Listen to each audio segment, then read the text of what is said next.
How you doing, guys? Welcome back. It's LSP. It's currently the 11th of July 2022. Going to do a very quick market rundown. Just kind of see where we're at for the next couple of days. I'll start with Binance because we did come quite close to that 250 level and just sort of eased off a little bit. When this starts to happen, we have to remind ourselves, obviously, that the markets are quite thin. There's not really that much participation, not really a lot going on. But more importantly, there's no real rush to kind of force the issue. Just let price kind of move around, tell us what it wants to do.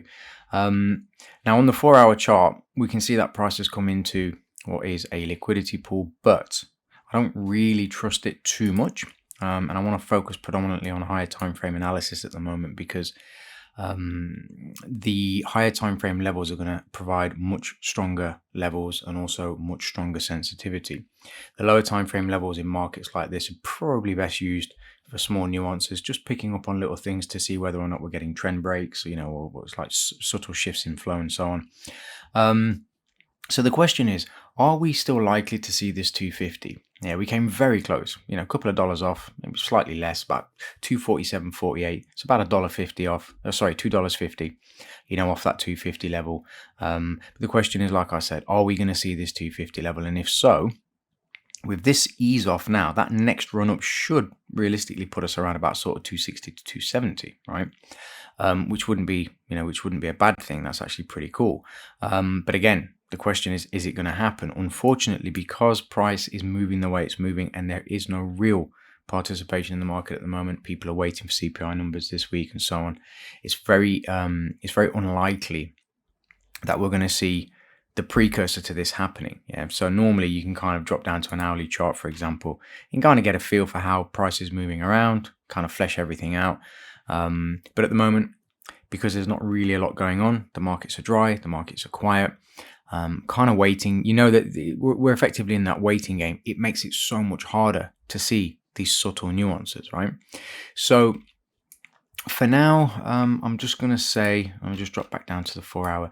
For now, I'm just going to say I'm expecting a little run, but it wouldn't surprise me if it drops very quickly to take out all of these lows down here at sort of 212. Now, obviously, I don't want that to happen, predominantly on Binance.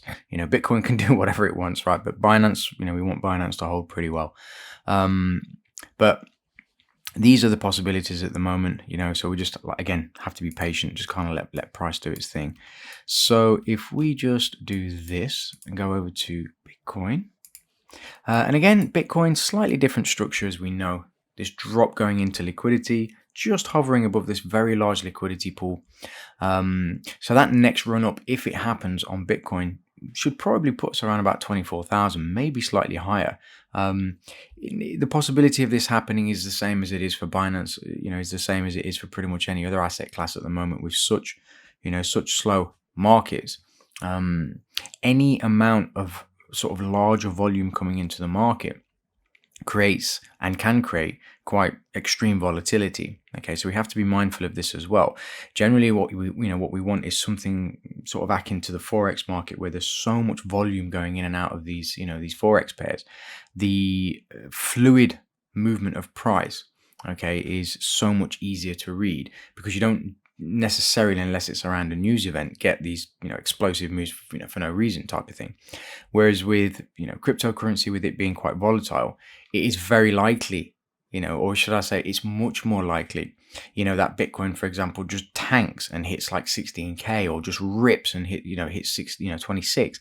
These types of events can happen, especially when the markets are very thin and there's pretty much no volume. So again, same kind of line of thinking that we've had for quite some time, to be patient, to let these things unfold. We've got our levels, we know what we're expecting, we know what we want to see in terms of confirmation, so we just have to be patient and wait for that to happen. So with that said, guys, I hope everyone's having an absolutely fantastic day or evening wherever you are in the world, and I look forward to speaking to you very, very soon. All the best, take care, ciao for now.